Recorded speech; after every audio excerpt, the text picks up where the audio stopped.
이 말씀을 잘 이해해 주시면 확신하건대 저와 여러분이 신앙생활을 할 때 부딪히게 되는 어려움, 이런 것들을 이 말씀을 이해하고 있으면 충분히 내가 이럴 때 이런 경험을 하게 되니까 이럴 땐 이렇게 해야 되지 하면서 알 수 있어져요. 오늘 말씀을 잘 들어주십시오. 요즘 사람들이 교회에 대해서 이렇게 많이 비판하는 분들이 계세요. 교회가 이제 목사님들이 저런 분은 죄 안 지을 줄 알았다 하시는 분들도 보니까 뭐 어떤 여성의 문제라든지 또는 물질을 착복했다든지 이런 문제들로 되게 이렇게 많은 실망감을 안겨주고 있죠. 또 교회가 보면 어떤 분들은 이야기를 쭉 들어보면 교회에서 시험 들어서 나가시는 분들을 이렇게 보면 그분들은 그런 얘기를 하셔요. 교회 갔더니 사람들이 말도 많고 막 서로 자기들끼리 찌지고 볶고 싸우고 그러느라고 아유 나는 교회 진절머리나 어떻게 교인들이 안 믿는 사람들보다 못해 그러면서 나는 그거 싫어서 교회 안 나가 이런 분들이 되게 많으세요. 그런데 저는 그렇게 말씀하시는 분들의 어떤 교회에 대한 지적, 교회의 문제에 대한 그런 문제들을 제가 충분히 이해하고 또 받아들입니다. 근데 그렇게 말씀하시는 분들은 한 가지 이해해야 될 게 한 가지가 있어요. 뭐냐면 그분들도 예수님 믿는 사람이었다면서요, 그죠? 근데 예수님 믿는 사람인데 쟤들은 왜 예수 믿는다고 하면서 저렇게 죄가 많고 악한 일을 저지르지? 내가 못 살겠네. 이렇게 말씀하시는 거잖아요. 그러면 제가 여쭙고 싶은 게 한 가지가 있어요. 사람이 예수님을 믿고 그리스도인이 되면 무조건 죄 안 짓습니까? 사람이 예수님을 믿으면 자동으로 죄를 안 짓는 사람이 되나요? 예수님 믿으면 다 완벽한 사람이 돼요? 그런 거예요, 원래 예수 믿는다는 게. 만약 그런 거라면, 그죠?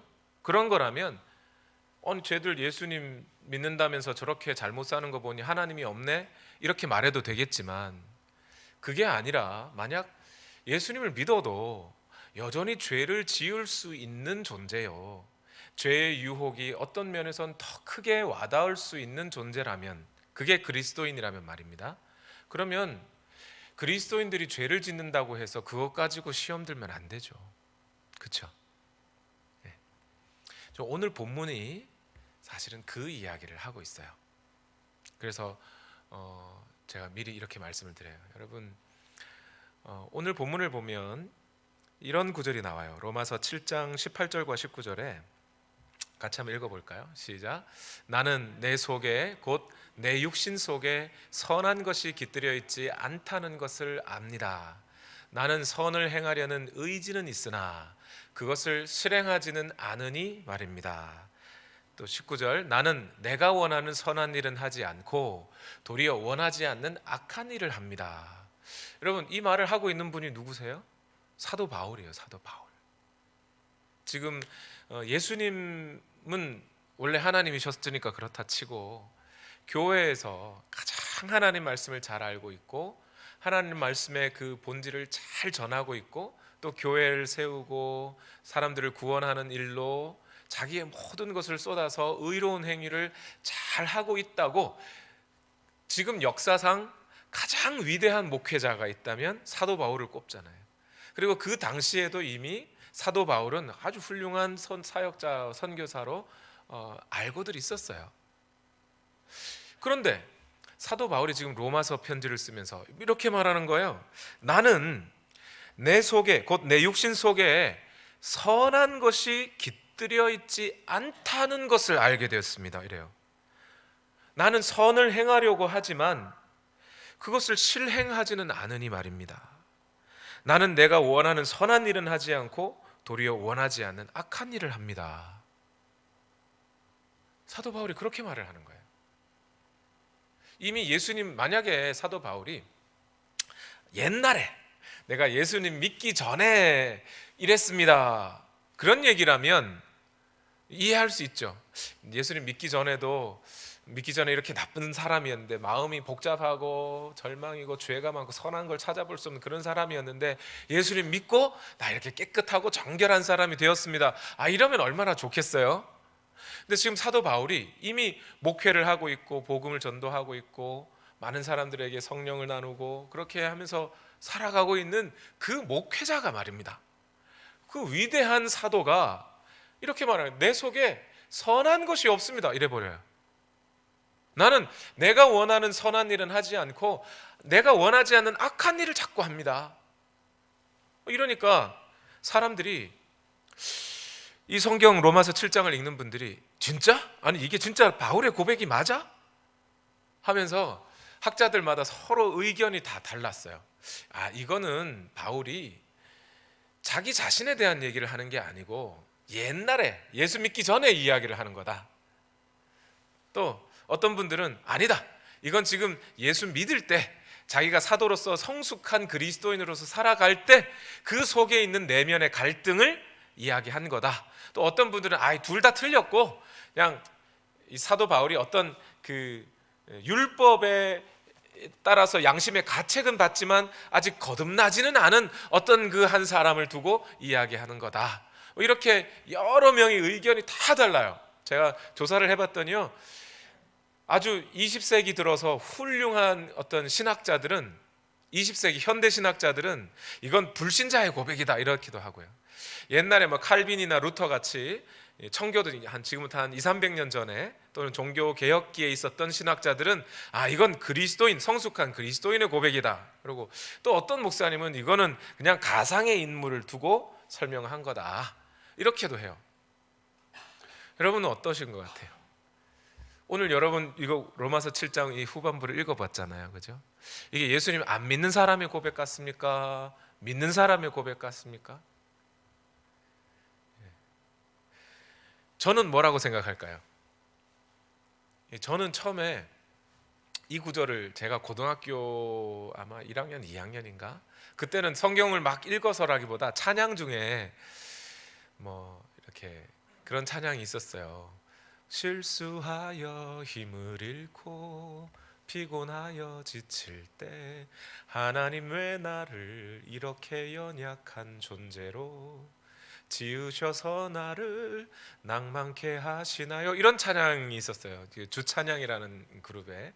그때 그 찬양을 제가 고등학교 때 들었거든요. 그래서 들으면서 예수 믿는 사람도 이렇게 실수하고 반복되는 잘못이 있고 그런 죄의 문제가 있을 때 참 마음이 괴로워할 수 있구나, 그런 생각을 가졌어요. 그리고 그 뒤로 성경을 읽으면서 이 성경은 그래서 오호라 나는 곤고한 자로다, 이 사망의 몸에서 누가 나를 건져내랴, 이 구절을 만나면 이거는 예수 잘 믿는 사람이 자기 자신에게 실망할 때마다 그렇게 고백하는 고백이었구나, 탄식이었구나, 이렇게 이해를 했어요.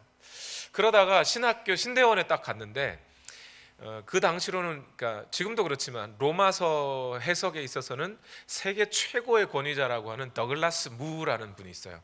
알타리 무 말고 더글라스 무. 이런 걸 안 웃으시나요? 더글라스 무라는 분이 계신데, 이 더글라스 무라는 분은 뭐라 그래요? 이거는 예수 안 믿는 사람의 고백이라는 거예요. 아니 좀 전에 바울이 로마서 6장에서는 우리가 죄에서 해방되었다라고 해놓고 로마서 7장에 가자마자 14절에 보니까 나는 육정의 메인 존재로서 죄 아래 팔린 몸입니다 이러거든요. 이건 말이 안 된다. 그러니까 로마서 7장 14절에서부터 25절은 예수 안 믿는 사람의 고백이다 이러는 거예요. 그래서 또 들어보니까 그 말이 맞는 것 같아요. 그래서 그럼 안 믿는 사람의 고백이구나 이랬어요. 그러다가 제가 신대원 졸업하고 난 다음에 이제 마틴 로이드 존스라고 하는 목사님이 있어요. 그 목사님의 설교집을 로마서 강해를 처음부터 쭉 읽기 시작했는데, 읽을 때마다 이분 하는 얘기가 그 로마서 7장을 설명하면서 이분이 이거는 믿는 사람도 아니고 안 믿는 사람도 아니고 바울이 가상의 인물을 설정해 놓고 설명하는 거라는 거예요. 복음의 이게 부흥이 막 일어나는 때에 하나님의 말씀이 쫙 전해지면 그 말씀을 들은 안 믿는 사람들이 성경의 말씀을 듣고 이런 게 있네 하면서 양심의 가책을 강하게 느낀다는 거예요. 그러나 아직 거듭나지는 않은 어떤 사람, 예수는 안 믿지만 양심의 가책은 느끼는 그런 사람의 고백이 이런 고백이다. 그래서 곤고한 사람이다 이런 고백을 한다는 거예요. 그래서 그 말 들어보니까 그래 맞지 그렇겠지 하고 또 그게 맞는 것 같아요. 그래서 제가 이 로마서 7장 13절에서 25절을 읽을 때마다 왔다 갔다 했어요. 이게 맞나 저게 맞나. 그럼 제가 지금 오늘 설교하는 저는 어떤 생각을 갖고 있을까요? 저는 그 헷갈리면서 정립도 안 된 채 이 말씀을 드리는 걸까요? 그렇지 않아요. 저는 확신이 생겼습니다. 분명히 믿는 게 있어요. 이 말씀은 예수 믿는 사람의 고백이에요. 예수를 믿어도 아주 잘 믿는 사람이에요.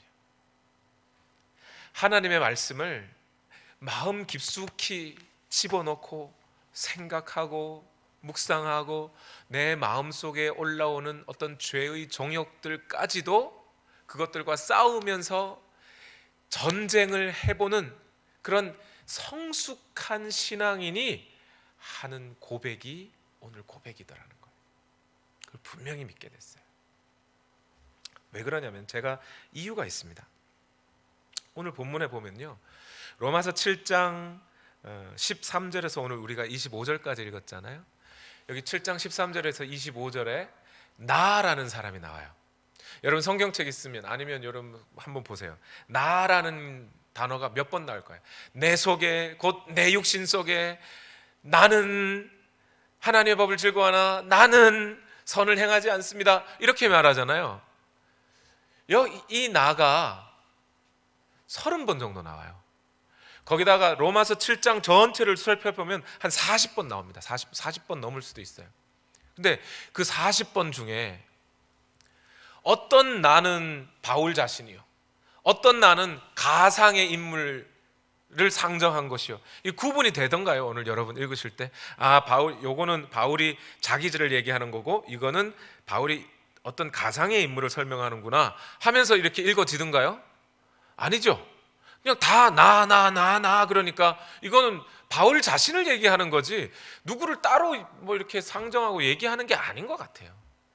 그리고 사도 바울이 다른 편지에도 보면 다른 서신서에서 가짜 인물을 상정해 놓고 그 가상의 인물을 가지고 복음을 설명하고 하나님을 설명하고 하는 게 없었어요.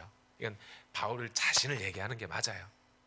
그리고 두 번째로 여기 보면 동사, 그러니까 이 서술어가 다 현재형으로 돼 있어요.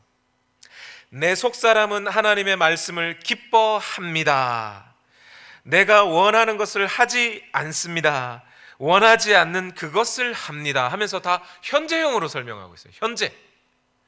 바울이 굳이 현재형 시제를 써서 설명하고 있는데 이것을 굳이 바울이 이건 현재형 시제를 쓰고 있지만 과거에 예수님을 믿기 이전에 과거의 바울 자신이다라고 생각할 필요가 없잖아요. 바울은 지금 자기 얘기를 하고 있단 말입니다. 나는 이렇습니다라고 얘기를 하고 있는 거예요.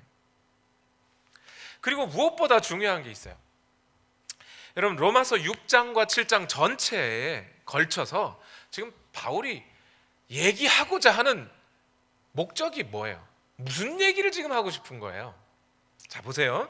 로마서 6장 1절 노란 거 한번 읽어볼까요? 시작. 은혜를 더하게 하려고 여전히 죄 가운데 머물러 있어야 하겠습니까? 그럴 수 없습니다 있잖아요, 그죠? 2절 앞부분에. 그 다음에 6장 15절 말씀을 보세요. 15절 노란 거 읽어볼까요? 시작. 우리가 율법 아래 있지 않고 은혜 아래에 있다고 해서 마음 놓고 죄를 짓자는 말입니까? 그럴 수 없습니다 또 이러잖아요. 그러니까 로마서 6장 이야기가 뭐겠어요? 로마서 6장 이야기는 우리는 그리스도인은 죄에서 그리스도 안으로 들어왔습니다. 맞아요. 율법의 구속을 벗어나 은혜 안으로 들어왔습니다. 맞아요. 그런데 이제 그리스도 안에 들어왔고 이제 은혜 안에 들어왔으니까 우리 마음대로 행동하고 우리 마음껏 죄를 지어도 되겠느냐? 그래도 된다는 겁니까? 안 된다는 거죠. 그러니까 그러면 우리는 어떻게 살아야 하느냐? 죄를 짓지 않으려고 해야 된다는 거예요. 그 말뜻은 뭐겠어요? 그리스도인들도 죄를 지을 가능성이 있다는 거예요. 그리스도인이라 그래서 뭐 다 의롭고, 그리스도인이라 그래서 무조건 뭐 다른 어떤 누구보다 더 선하고 더 의롭고 더 착하게 잘 살 수 있는 존재가 아니라, 그리스도인들도 얼마든지 그 마음 중심으로부터 죄를 지을 가능성이 다분하다 이 말입니다. 그러니 그 죄를 짓지 말고, 이제 죄를 짓지 말고 살아라. 죄와 싸우면서 살아라. 죄를 짓고자 하는 욕망이 있으면 그 욕망을 뿌리치면서 살아라. 죄가 너희를 덮쳐버리지 않도록 계속해서 죄와 싸워라. 그 얘기를 하는 거예요, 6장에서. 그 다음에 7장으로 넘어와요. 여러분, 그러면 이제 죄와 싸우지 않으려면 죄가 뭔지 알아야 되잖아요. 그죠? 죄를 알아요. 죄가 뭔지 알아야 죄와 싸우죠. 죄가 뭔지 알려면 뭘 봐야 돼요? 율법을 봐야죠. 율법에 이게 죄다, 이게 죄다, 이게 죄다 이렇게 가르쳐 주셨으니까. 그래서 율법을 봤어요. 율법을 봤더니 내가 그리스도인임에도 불구하고 율법의 말씀, 모세오경 같은 거 말입니다. 십계명, 모세오경 같은 거요. 그 율법의 말씀을 내가 읽어봤더니 그리스도인임에도 불구하고 우리 안에 죄가 밝혀져요, 안 밝혀져요? 있더라는 말이에요. 읽어보니까.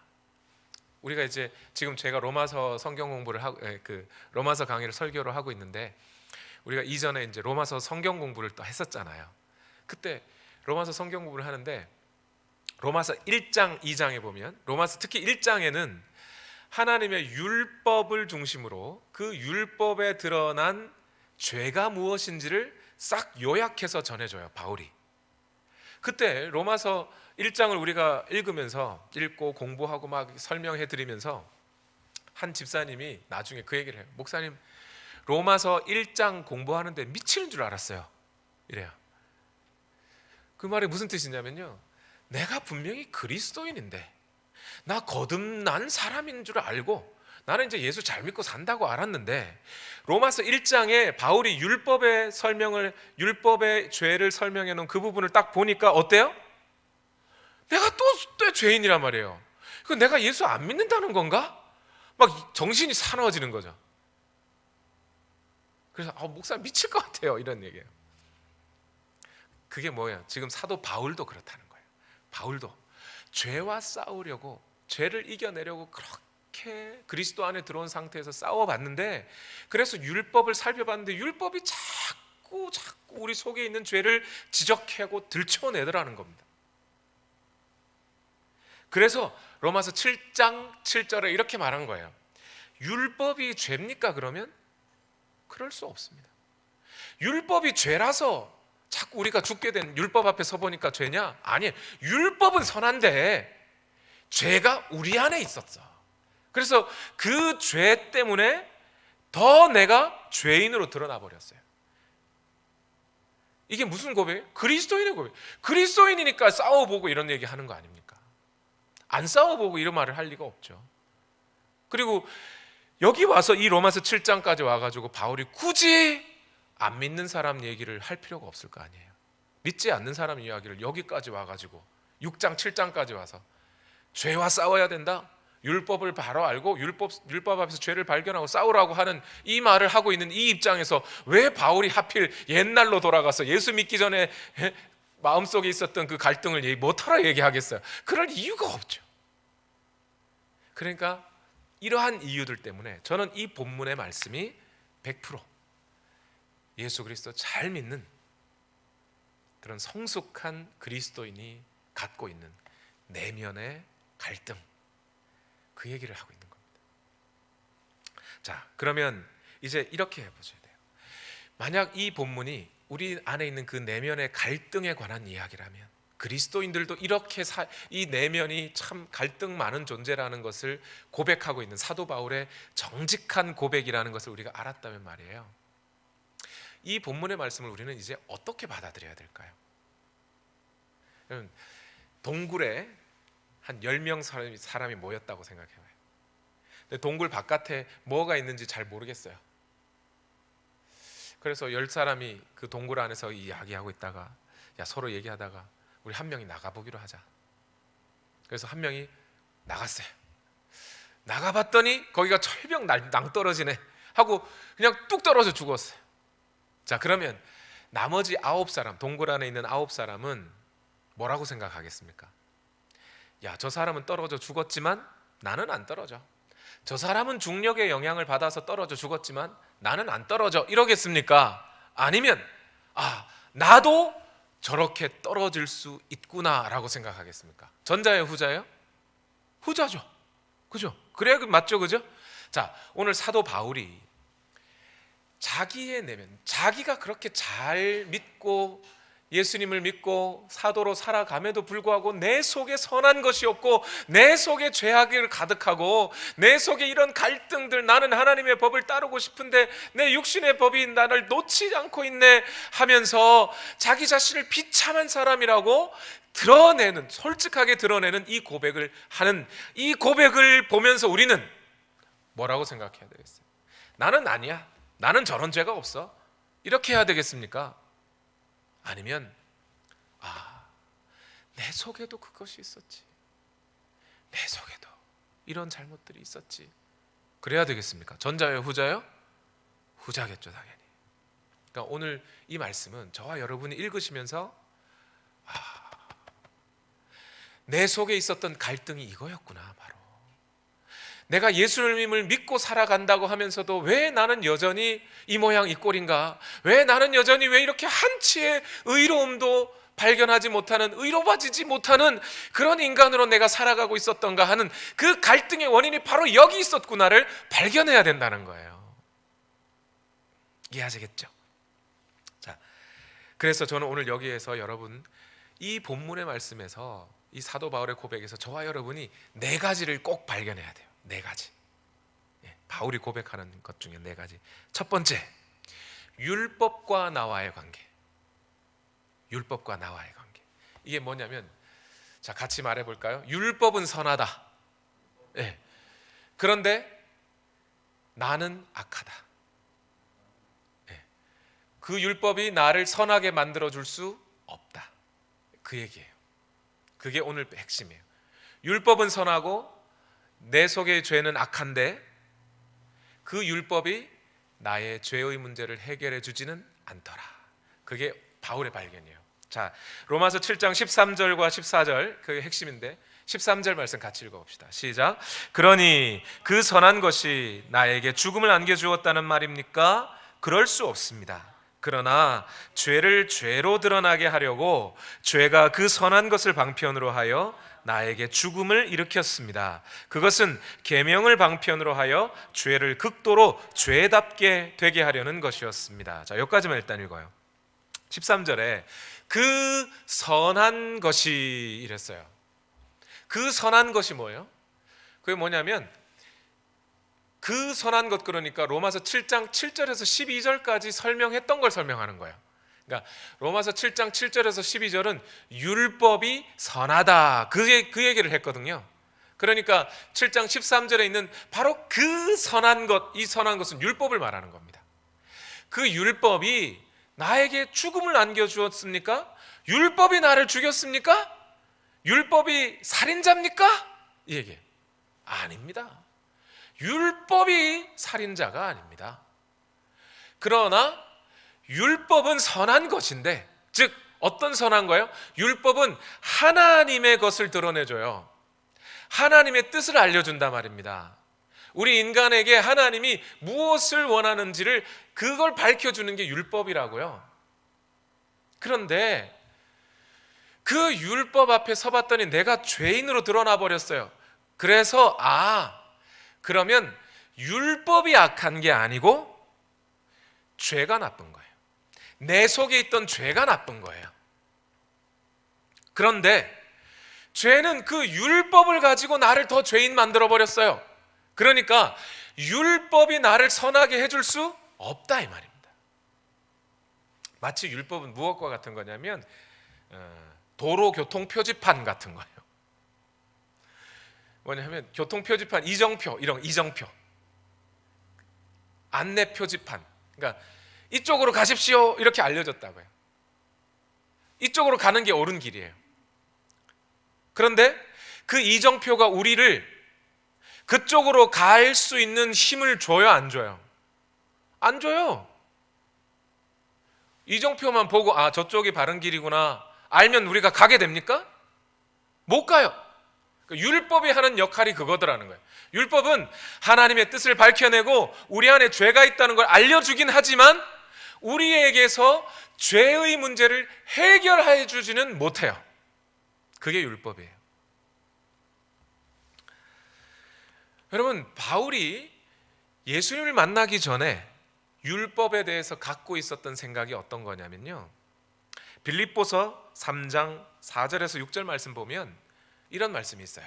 그 중에서 6절만 읽어봅시다. 6절 시작. 열성으로는 교회를 박해한 사람이요 율법의 의로는 흠잡힐 데가 없는 사람이었습니다. 이렇게 얘기했어요. 그러니까 사도 바울이 옛날에, 여기 이 3장 6절이야말로 옛날에 예수님을 믿기 전에 자기는 율법의 의로는 흠잡힐 데가 없는 사람으로 살았단 말입니다.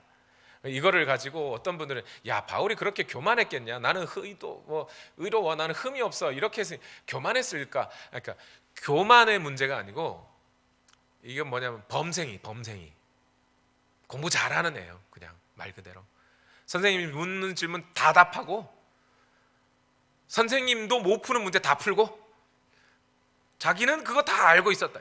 그러니까 율법에서 하나님이 요구하는 것은 나는 다 알고 있어, 다 잘했어, 흠잡힐 데 없이 살았어 라고 생각했었다고요. 예수님을 믿기 전에는, 바울은.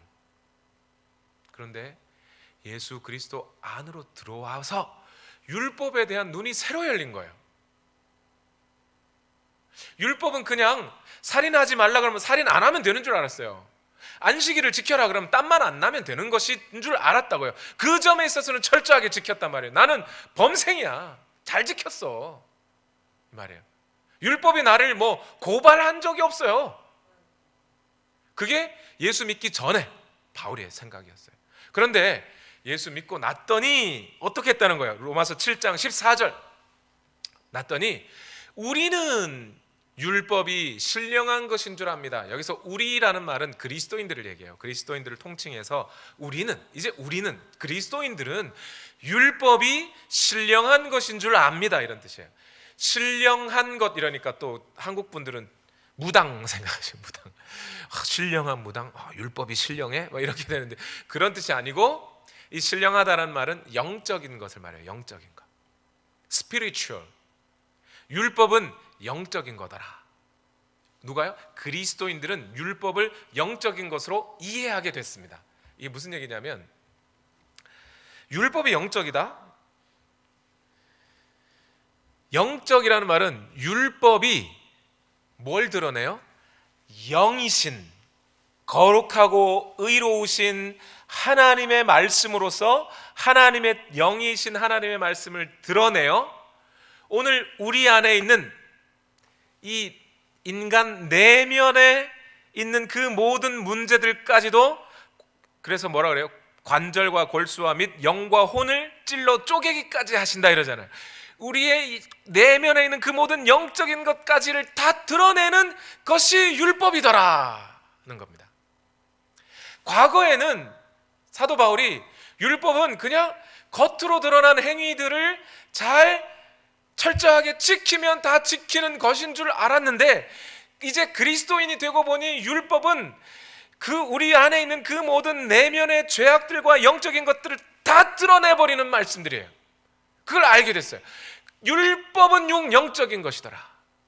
그러나 나는 어떤 존재예요? 육정의 메인 존재로서 죄 아래에 팔린 몸입니다. 자, 여기가 아까 문제였잖아요, 그죠? 아까 뭐라 그랬어요? 이거 예수를 믿는 사람의 고백이 아니야. 왜? 죄 아래, 어떻게 예수 믿는 사람이 죄 아래에 팔린 몸이라 그래? 그건 말이 안 되지. 이랬단 말이에요. 자, 이 말은 무슨 뜻이냐, 여러분? 집사님은 순아 집사님은 내가 죄 아래 팔린 몸이야 이렇게 말하실 수 있어요?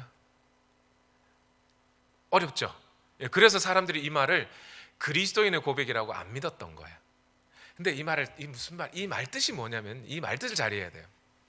여러분, 아담이 선악과를 먹었어요. 하나님의 명령이 원래 뭐였어요? 먹지 마라. 먹으면 죽으리라. 자, 그런데 선악과를 먹은 아담이 죽었어요, 살았어요?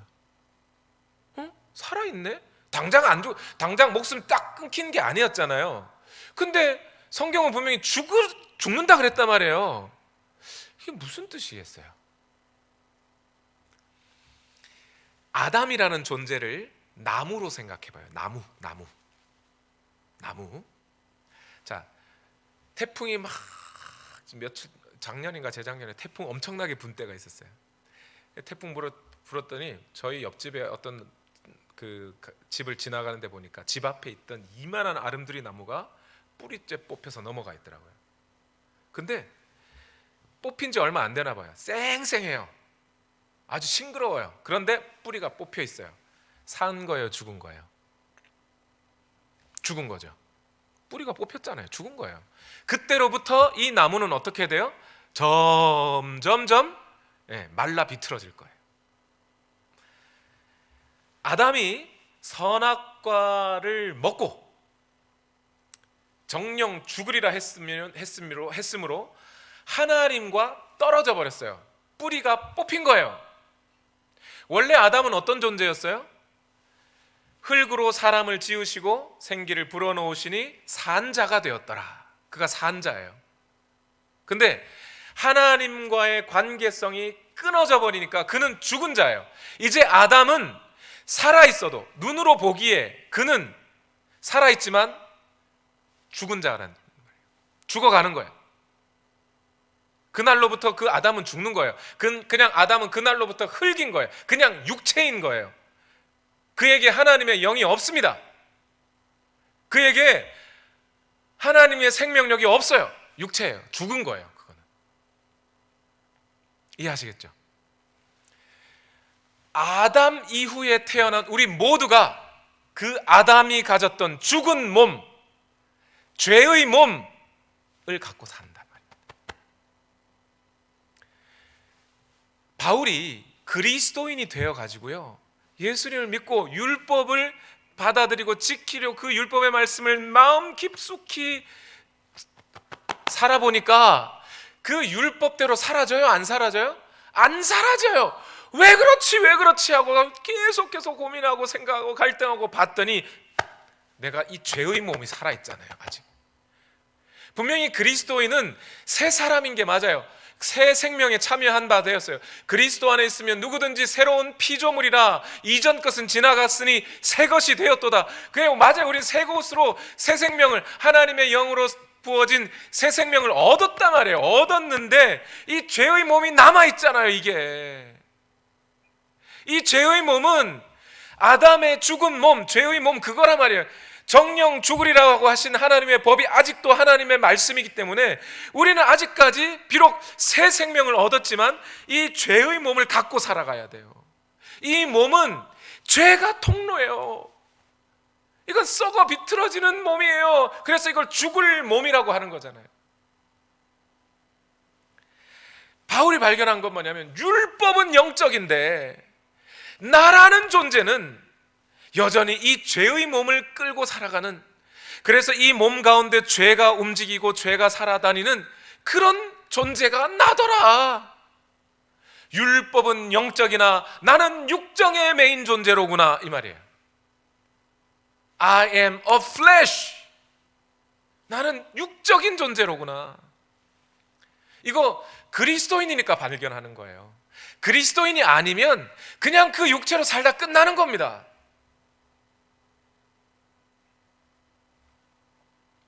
그래서 오늘 그리스도인은 비록 예수 믿는 자라 할지라도, 그리스도인이 되었고 새 생명을 얻고 영생을 얻은 자라 할지라도 그는 살아있으나 죽은 자요. 죄의 몸이 있으니까요. 살아있으나 죽은 자요. 의롭다고 인정함을 받았으나 여전히 죄와 싸워야 하는 죄인일 뿐인 거예요. 예수 믿었다고 그래가지고 그날로 죄의 몸 싹 벗고 부활의 몸 쫙 입어가지고 어떤 일을 해도 의롭고 거룩하고 어떤 말을 해도 의로운 말만 나오고, 그게 그리스도인이 아니라고요. 먼 훗날 예수 그리스도께서 이 땅에 다시 오시는 그날에 부활의 육체를 입으면 그렇게 되겠죠. 그러나 지금 이 땅을 살아가는 그리스도인들은 비록 새 생명을 얻었어도 여전히 이 죄의 몸을 갖고 살아가니 이 죄와 함께 싸워야 되는 존재인 겁니다. 여전히 그 죄의 유혹을 받고 살아가는 존재인 거예요. 설교 시작할 때 말씀드렸죠. 우리가 그런 존재더라고요. 이걸 발견하셔야 돼요. 저와 여러분이 그렇습니다. 바울만 그런 게 아니라 저와 여러분이 그렇습니다. 두 번째, 죄와 나와의 관계를 발견하셔야 돼요. 율법과 나와의 관계, 동시에 두 번째는 죄와 나와의 관계가 어떠하냐. 이 죄의 몸이 있는 한 우리는 아무리 하나님의 법을 따르고 선하고 의롭게 살아가려 해도 이 죄의 몸은 자꾸 우리를 죄의 법을 따르게 끌고 가는 우리 자신이 있어요. 이걸 발견하셔야 됩니다. 자, 로마서 7장 15절을 보세요. 나는 내가 하는 일을 도무지 알 수가 없습니다. 내가 해야겠다고 생각하는 일은 하지 않고 도리어 해서는 안 되겠다고 생각하는 일을 하고 있으니 말입니다. 여러분, 이게 뭐예요? 내가 해야겠다고 생각하는 건 안 하고 안 해야겠다고 생각하는 건 하고 있습니다. 내가. 여러분, 이게 무슨 말이겠어요? 해야겠다고 하는 것, 그건 뭐냐면 율법, 그죠? 선한 것, 그 선한 율법을 따라 사는 선한 일을 나는 하고 싶은데 내가 보니까 안 하더라. 또 율법을 따르지 않는 악한 일은 내가 안 하고 싶은데 자꾸 하게 되더라. 이게 바울의 고백이에요. 이게 무슨 얘기겠어요?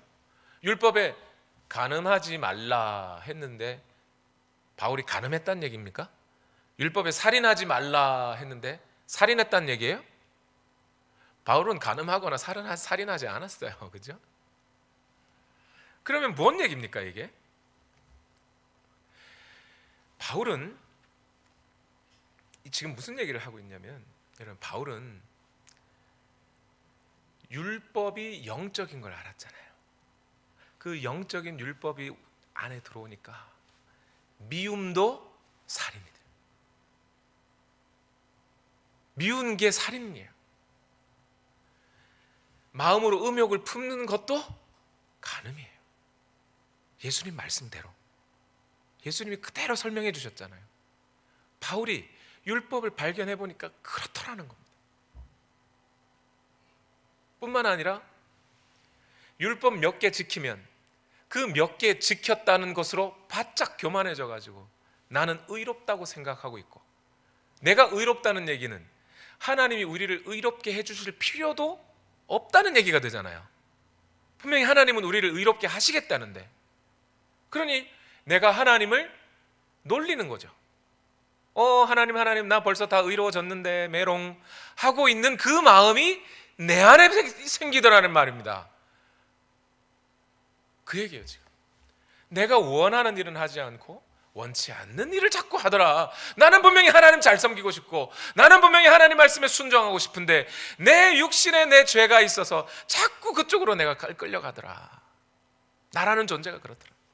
그래서 내 속을 들여다본 결과 로마서 7장 18절에 바울이 이렇게 고백하는 거예요. 읽어봅시다. 나는 내 속에, 곧 내 육신 속에 선한 것들이 깃들여 있지 않다는 것을 압니다. 나는 선을 행하려는 의지는 있으나 그것을 실행하지는 않으니 말입니다. 바울이 뭐라고 해요? 내 속에, 곧 내 육신 속에 이러죠. 바울이 내 속에라고 해놓고 곧 내 육신 속에 이러잖아요. 바울이 뭐냐면 지금 내 존재 자체가 악하다 이런 얘기를 하는 게 아니에요. 내가 새 사람이 됐는데요, 내가 무슨 악하겠어요. 그런데 내 속에, 곧 내 육신 속에 아담 이후 가지고 오는 이 죄의 몸, 육신 같은 말이에요. 죽은 몸, 죄의 몸, 육신, 지체, 여기에는 악한 것만 깃들어 있더라는 거죠. 죄가 자꾸 솟아나더란 말이에요. 그러니 바울의 고백은 뭐냐면, 우리가 죄를 완전히 벗을 때는 언제 가야 벗을 수 있어요? 죽어야 벗을 수 있다는 거예요. 이 죄의 몸이 끝나야 벗을 수 있다는 얘기예요. 이 말은.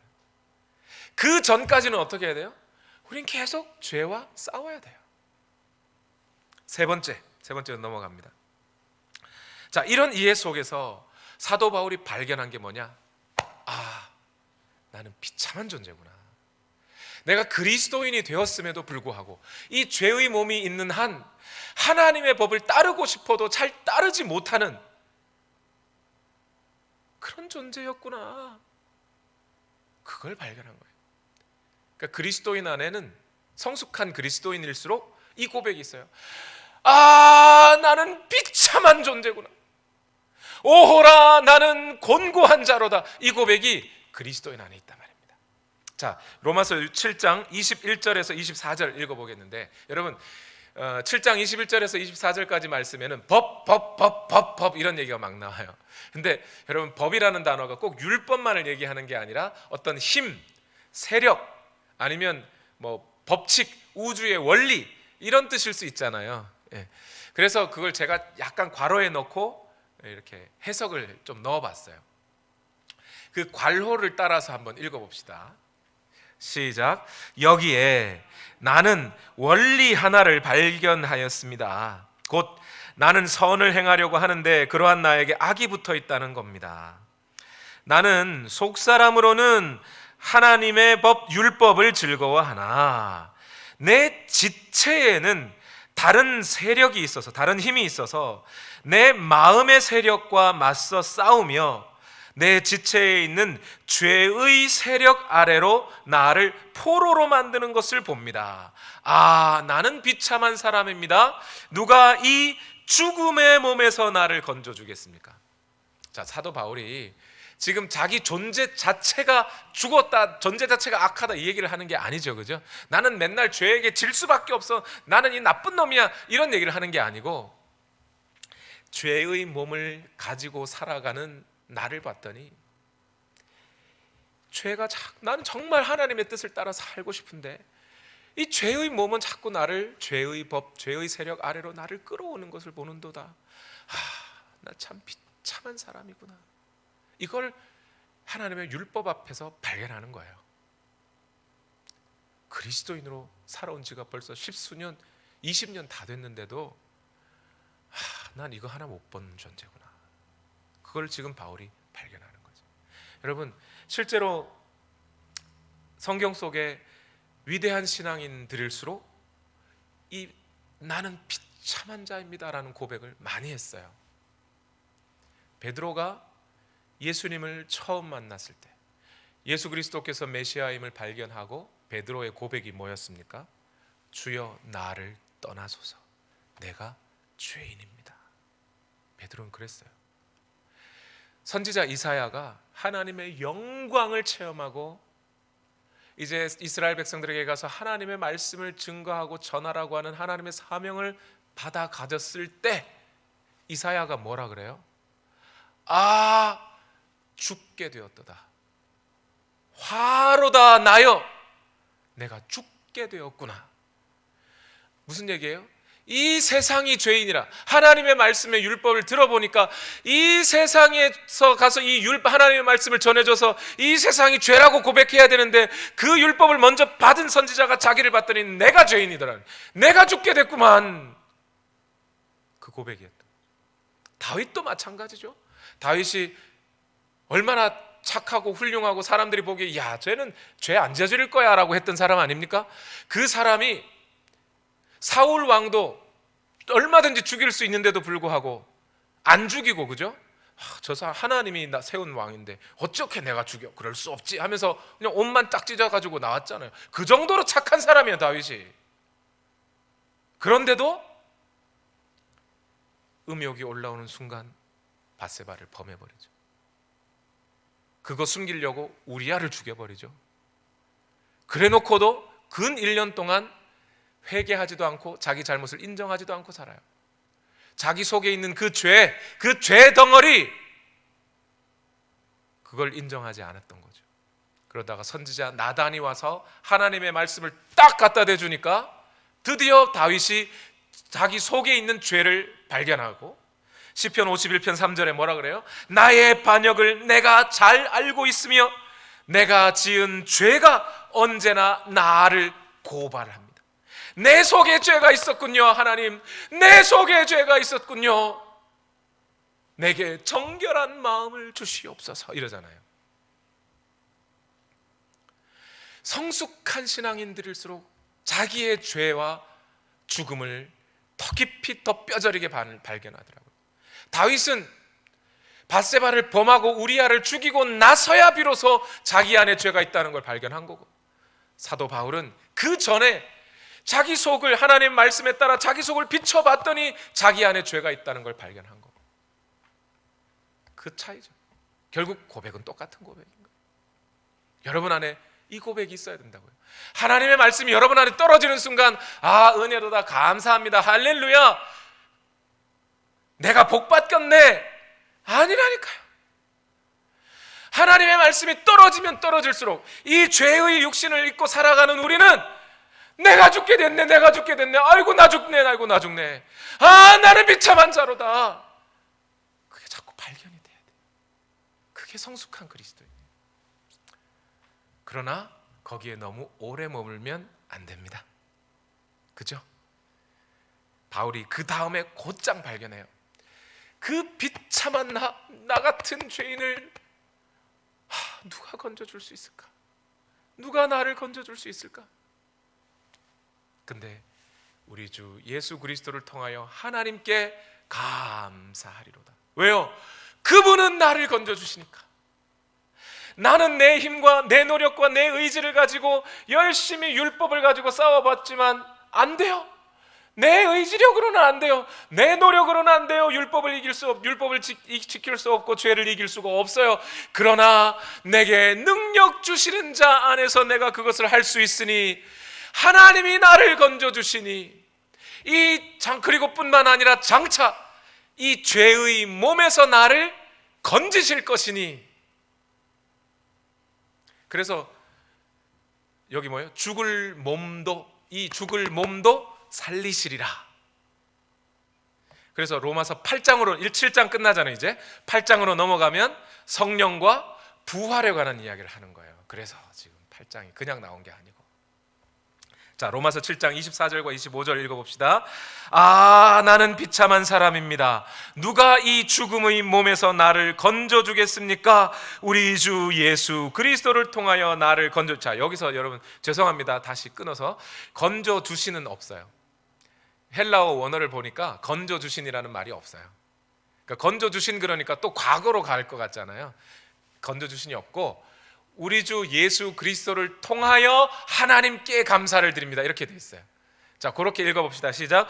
우리 주 예수 그리스도를 통하여 하나님께 감사를 드립니다. 그러니 나 자신은 마음으로는 하나님의 법을 섬기고 육신으로는 죄의 법을 섬기고 있습니다. 자, 여기 7장 25절에 마음으로는 하나님의 법을 섬기고 육신으로는 죄의 법을 섬기고 있습니다. 이 말이 7장 14절에 율법은 영적이나 나는 죄에 매였도다, 같은 말이죠.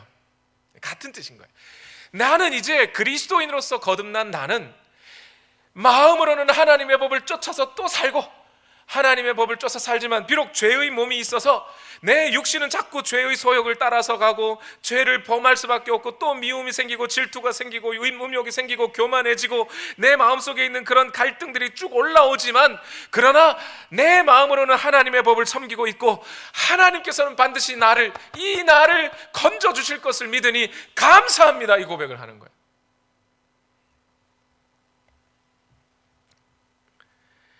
그리스도인이 바로 이러한 존재임을 사도 바울이 고백한 거예요. 그러니 이제 여러분은 이제 여러분 안에 죄가 있음을 인정하고, 그 죄 때문에 나는 죽을 사람이라는 걸 인정하고, 그 다음에 뭐예요? 그렇다고 그 죄를 내 힘과 내 의지력으로 싸워요? 못 싸워요. 못 이겨요. 죄의 몸이 있는 한 못 이깁니다. 그래서 어떻게 해요? 하나님의 말씀을 듣고 기도하고 찬송하고, 그것을 통해서 하나님의 말씀을 들으니 참 기쁘다, 은혜됐다, 감사하다 하는 그 하나님이 부어주시는 은혜의 힘을 입어서, 그 성령의 새롭게 하시는 정신을 힘입어서 죄의 육신의 정욕을 뿌리치는 이 작업을 계속해야 된다고요. 그게 그리스도인이라고요. 언제까지? 죽을 때까지. 이 죄의 몸이 끝날 때까지. 그러니까 여러분, 누구는 더 거룩하고 누구는 덜 거룩한 게 있습니까? 그리스도인이 자동으로 거룩해집니까? 또 열심히 기도 하루에 몇십 분, 금식 얼마 이렇게 하면 자동으로 우리가 거룩해져요? 아니요, 그런 거 아니에요. 하나님의 말씀이 계속 들어, 주의 성령이 우리 마음을 자꾸 감동하셔서 하나님의 뜻을 따르도록 힘 주시고, 그 힘을 의지해서 살아갈 때 우리는 조금씩 또 죄와 싸워 이기고, 또 넘어져도 또 일어나서 싸우고, 그렇게 하는 삶을 그리스도인이 살아가게 되는 거랍니다. 여러분, 이제 이 바울의 고백, 바울의 자신의 솔직한 고백이잖아요. 들으시니까 어떠세요? 바울도 죄인이었네. 이 세상에 선한 사람들 아무도 없구만. 예수 믿어봐야 다 소용없구만. 바울도 예수 믿어봐야 속에 다 죄 지었대는데, 이런 생각이 드세요? 아니면 참 바울이 저렇게 고백해 주니 고맙다, 그런 생각이 드세요? 고맙죠. 여러분, 바울처럼 자기 자신의 내면을 정확하게 알아내기가 어려워요. 사람이란 자기 자신을 몰라요. 그렇잖아요. 우리는 우리 눈으로 나도 못 봐요. 거울을 갖다 비춰줘 봐야 얼굴 겨우 좌우 바뀐 나를 발견하죠. 육체도 그런데 하물며 우리 속에 있는 걸 어떻게 발견하겠습니까? 하나님이 알려주시지 않으면 발견하지 못해요. 뿐만 아니라 바울이 솔직하게 다 얘기해 주잖아요. 이 솔직하게 이걸 다 얘기해 주는 것도 쉽지 않아요. 우리 김미숙 집사님이 가끔씩 저더러 목사님은 어떻게 자기 속 얘기를 그렇게 잘 안 하시냐고 막 뭐라 그러셔. 왜 안 하는지 알아요? 하면은 제 거 다 드러날까 봐. 제가 그렇게 솔직한 사람이 아니거든요. 드러날까 봐 탁 감추는 거예요. 말 안 하는 겁니다. 그런데 바울은 그거 다 꺼내놔 주잖아요. 고맙죠. 저는 너무 존경스러워요. 이렇게 정확하게 솔직하게 다 고백해 주니까. 그래서 여러분, 이 바울의 고백에 따라 제가 여러분께 부탁드릴 게 두 가지가 있어요. 여러분, 첫 번째는요, 여러분 자신에 대해서 여러분 자신을 용서하세요.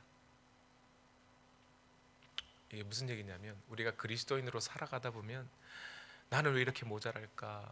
저 사람은 저렇게 착한데 나는 왜 이럴까? 나는 왜 이렇게 조금이라도 거룩해지지 않을까? 또 사람들이 막 손가락질해요. 야, 너는 30년 예수 믿었다면서 어떻게 그렇게 착해지지 않냐? 어떻게 그렇게 예전 그대로냐? 막 이런 얘기를 들을 때가 있으면 막 자괴감이 생겨요. 그때 여러분 자신을 용서하세요. 왜요? 내가 그런 존재예요. 맞아요. 내가 무슨 내 힘과 노력으로 더 거룩해지지 않는 존재예요, 우리는. 두 번째, 동시에 다른 사람들을 볼 때 따뜻하고 사랑의 눈으로 다른 사람들을 봐주세요. 요즘 세상이 원망 많은 세상 아닙니까? 남편들은 아내를 볼 때, 야, 내 아내가 저 옆집 아줌마처럼 좀 지혜롭고 돈 좀 잘 버는 사람이었으면 내가 이러고 살겠냐? 내 때문에 내가 이런 남편들의 원망. 또 아내는 남편을 향해서, 내가 남편 잘못 만나서 내 수십 년 내 생 고생하고 산다, 이러면서 서로 원망하고 살아요. 근데 여러분, 오늘 그리스도인들이 어떤 사람들요? 그 속에 죄와 싸우고 그 많은 갈등과 하나님이 도우시지 않으면 살 수 없는 그런 존재로 살아가고 있다고요, 그리스도인들이. 나만 그래요? 내 아내도 내 남편도 그래요. 그도 예수 믿는 자라면 그렇게 싸우고 있을 거예요. 또 교우들도 마찬가지죠. 왜 저 사람은 저렇게 예수 믿는다고 하면서 예수 믿는 티도 못 내고 저렇게 조금도 안 거룩하고 저러고 살까? 저 사람 때문에 내가 교회 못 가겠어. 그러지 마시고, 겉으로는 그럴지 몰라도 속으로는 그 사람도 애쓰고 있다고요. 안 돼가지고 힘든 거예요. 목사를 볼 때도, 아니 저 목사들은 말이야, 지들이 뭐라고 저렇게 아이, 그럴 줄 몰랐는데 저렇게 나쁜 놈이었네. 그러지 마시고, 여러분이 힘든 만큼, 여러분이 속으로 그렇게 죄와 싸워야 할 만큼 목사들도 똑같이 죄와 싸워야 할 사람들이에요. 마음으로 힘들어요. 그냥 넉넉하게 따뜻하게 봐주세요. 그러하게 그런 삶을 여러분 시각을 가져주실 때 여러분 마음도 더 기쁨과 은혜로 가득 차게 될 줄로 믿습니다.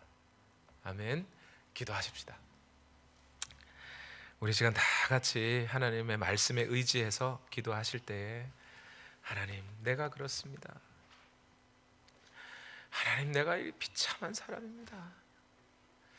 하나님, 내가 죄인입니다. 그런데 이런 나를 구해주실 하나님 있기에 감사합니다.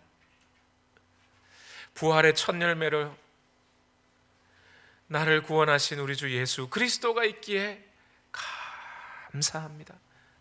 부활의 몸을 입고 주님과 동행할 수 있는 그 날을 알기에 감사합니다. 우리 시간 그렇게 이 두 가지 외침, 내 속에 나는 비참합니다, 그러나 하나님께 감사합니다, 이 두 가지 외침이 우리 안에 있음을 인하여 감사하며, 또 그렇게 하나님, 나를 하나님의 선한 모습으로 나를 이끄시고 빚어가 주옵소서. 우리 시간 다 같이 함께 기도하시겠습니다. 살아계신 아버지, 오늘도 우리를 인도하여 주시고 우리 안에 있는 하나님의 은혜를 인하여 감사합니다. 주의 사랑으로 살아갈 수 있게 하여 주시고 주의 능력과 은혜로서 끝까지 주의 말씀을 붙잡고 우리가 하나님의 은혜를 누리며 그렇게 살아갈 수 있기를 원합니다. 주님, 역사하여 주시고 하나님의 말씀에 은혜 앞에 설 수 있도록 주여 우리를 인도하여 주시옵소서. 주님의 말씀이 오늘 우리를 인도하시고 채우시고 역사하여 주시기를 원합니다.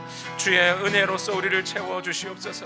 우리 힘으로는, 우리의 노력으로는 이 죄의 힘과 싸워서 이길 장사가 없습니다. 율법을 알아도 그 율법이 우리를 한치라도 선하게 만들어주는 것이 아님을 알았습니다. 하나님, 역사하여 주시고 오직 하나님의 은혜와 우리에게 힘을 주시는 그 성령의 지혜와 은혜와 능력이 오늘 우리를 선한 길로 이끄시는 하나님의 사랑임을 알았습니다. 더 풍성히 하나님의 말씀 앞에 무릎 꿇게 하시고 그 말씀을 알고 그 말씀을 듣는 기쁨을 누리고 예수 그리스도와 관계하고 교제하는 그 사랑의 은혜에 충만하게 빠져서 오늘도 육체의 정욕을 알뜰하게 물리치는 그런 우리에게 하나님의 은혜가 있기를 원합니다. 주님, 역사하여 주시고 하나님의 말씀의 은혜로 채워주시고 인도하여 주시옵소서.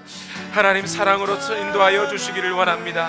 주 사랑 나를 붙드시고, 주 사랑 나를 붙드시고,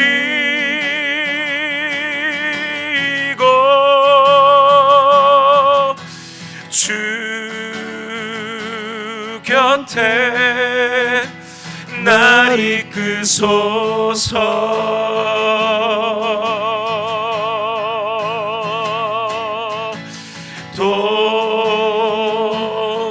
독수리 날개쳐 올라가듯 나 주님과 함께 일어나 걸으리.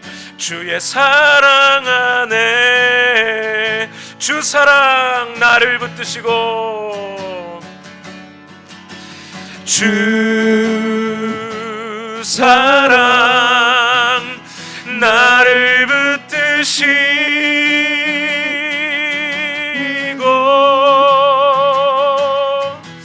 주 곁에 날 이끄소서.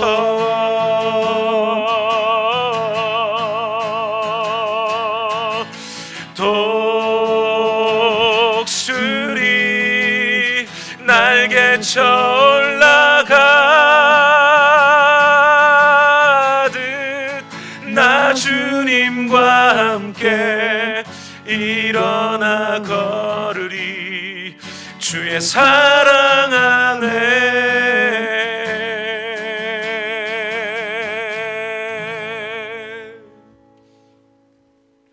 하나님, 우리를 인도하시는 하나님, 독수리가 자기 힘으로 날개치고 올라가는 것 같지만 하나님께서 그를 뛰어 올려주시는 상승기류 없이 혼자 거저 절벽위를 날지 못하는 것처럼 오늘 우리가 죄에서 벗어나 죄와 싸워 이기고 우리의 몸을 하나님이 기뻐하시는 거룩한 산 제사로 드릴 수 있는 그 길은 오직 주의 성령의 도우심, 예수 그리스도의 은혜와 그 사랑에 감동하고 기뻐하고 감격하는 것이 없이는 우리가 이겨낼 수 없는 것임을 압니다.